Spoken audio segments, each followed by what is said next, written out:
begin with the latest developments in the Russia-Ukraine war. President Donald Trump said on Thursday that he would soon be speaking to Russian President Vladimir Putin following his earlier calls with Ukraine's Volodymyr Zelensky and other European leaders. At a dinner hosted for major tech CEOs at the White House, the president told reporters he thought settling the Ukraine war would have been the easiest when he took office. However, he added it has proven to be one of the most difficult. Take a listen. I settled 7 wars. The one that I thought would be maybe one of the easiest. You know that feeling? You think one thing is going to be easier, turns out to be a little bit tougher. But the one that I thought would be an easier one because of my relationship with President Putin and with Ukraine and everything else, I thought it would be the Russia-Ukraine disaster where... The comments came as European leaders met in Paris to discuss security guarantees for Ukraine. Now, reports suggest growing frustration in Western nations over what leaders say is Putin's unwillingness to reach a deal. On Thursday, French President Emmanuel Macron announced that over 24 countries have committed to providing troops as part of a force in Ukraine after a peace accord with Russia, aiming to deter any future attacks. We have today 26 countries that have formally committed, with several others to clarify their position, but 26 countries committed to deploy as a reassurance force troops in Ukraine or to be present on the ground, at sea, in air, in order to bring this reassurance to the Ukrainian territory and to Ukraine the day after a ceasefire or peace.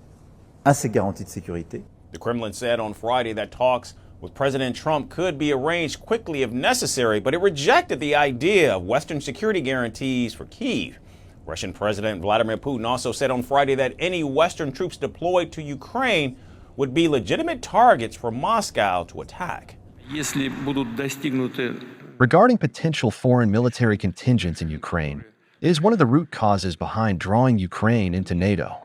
Therefore, if some troops appear there, especially now, during military operations, we proceed from the fact that these will be legitimate targets for destruction. And if decisions are reached that lead to peace, to long-term peace, then I simply do not see any sense in their presence on the territory of Ukraine. Full stop. Should such agreements be achieved, let no one doubt that Russia will implement them in full. And Moscow has long said one of its goals in Ukraine was to prevent NATO from admitting Kyiv and stationing forces there, highlighting the gap between Russia's position and that of Ukraine and its Western allies. On Friday, Putin once again reiterated that he was ready to meet Ukraine's Zelensky if the Ukrainian president came to Moscow. He added, however, that previous proposals to hold a meeting with Zelensky had included excessive demands and stressed again that the Russian capital would be the most appropriate location. I've said I'm ready. Please come. We will absolutely ensure working conditions and safety 100% guarantee. But when they tell us, we want to meet with you, but you must travel to such and such location, I believe these are simply excessive demands directed at us. I repeat, if anyone genuinely wishes to meet with us, we are ready. The best place for this is the capital of the Russian Federation, hero city of Moscow. Meanwhile, back in Washington, the White House reportedly said President Trump urged European countries to apply more economic pressure on China over its alleged support for Russia. Now, speaking by video conference with European leaders, Trump also allegedly said Europe must stop purchasing Russian oil. China, however, hit back on Friday, noting it firmly opposed calls to impose economic pressure on Beijing. We firmly oppose the practice of constantly dragging China into the matter of the war, and we strongly oppose the imposition of so-called economic pressure on China.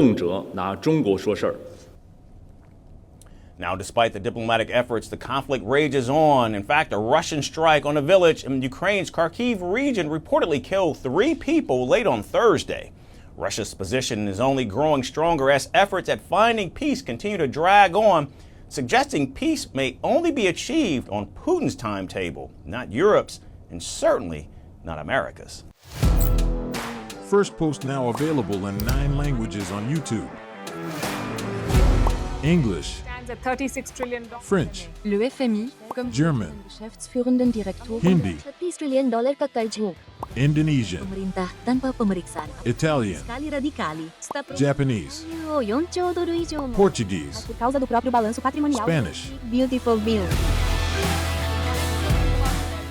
Go to Settings, Click on Audio Track and select the language of your choice. Be the first to know what's happening around you in your first language. Firstpost.